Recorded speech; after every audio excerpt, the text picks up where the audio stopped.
مساكم الله بالخيرات ومساء الوصفات اللي جاية بوقت متأخر، بس منكم العذر والسموحة. اليوم راح أسوي معكم جوجي كباب.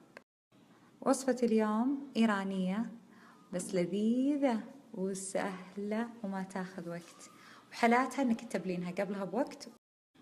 عندي هنا دجاج صدور مقطع مكعبات، عصير ليمون، وزعفران منقوع بموية مغلية، وزيت زيتون، وبهار الدجاج مجك،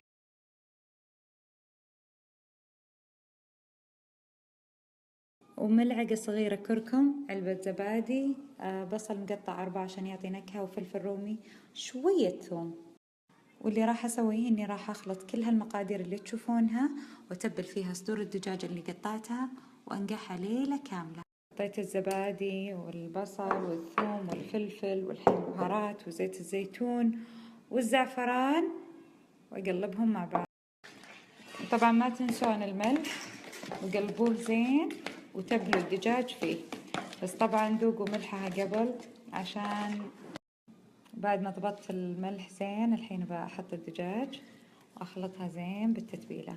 بعد مر وكمان نخلط قد سمعت يلا تقول لكم ريحتها تاخذ العقل بعد.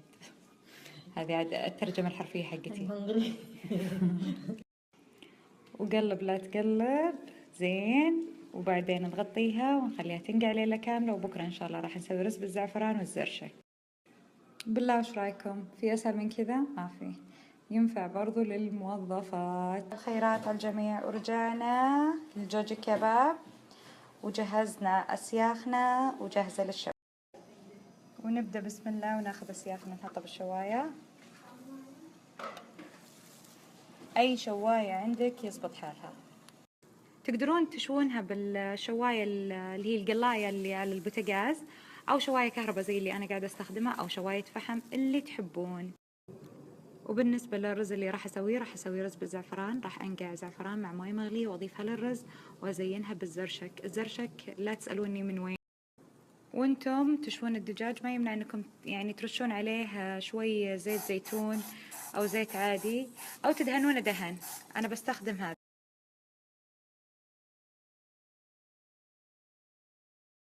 ونجي نسوي الرز. متابعات القديمات يسوون سكيب. أنا عندي هنا الرز مغسول ومنقوع كان بموية مغلية وملعقة خل، وبالقدر هنا بصل قطعة كبيرة عشان بس يعطي نكهة للرز وبعدين أشيله، وملح خشن وزيت وفلفل بارد.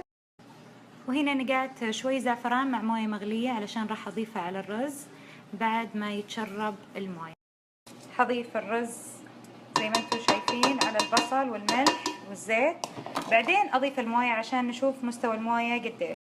وأضيف الموية المغلية بحيث إن موية الرز يدوبك تغطي الرز، يعني أشوف من خلال الرز كذا كفاية. تشوفون شلون الرز باين من خلال الموية، يعني ما كثرت موية، والنار هنا عالية. بعد ما يتشرب الرز الموية أبدأ أقصر عليه وأحط تحته حديدة. بعد ما تشرب الرز الموية راح أحط الزعفران، بس ما راح أحطه على كل الرز، على جانب عشان نحطه على الوجه. وإذا تبون للرز يكون له طعم مرة لذيذ حطي ملعقة صغيرة كادي يعطيه نكهة لذيذة. شوفوا حطيت حديدة وقصرت النار.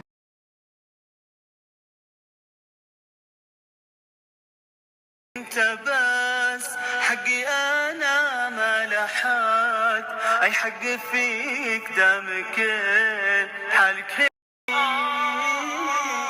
انت حقي بشربك ما راح ابقي ذوقي جيتك لك يا هوا بالي وشوق لحظة واحدة ما من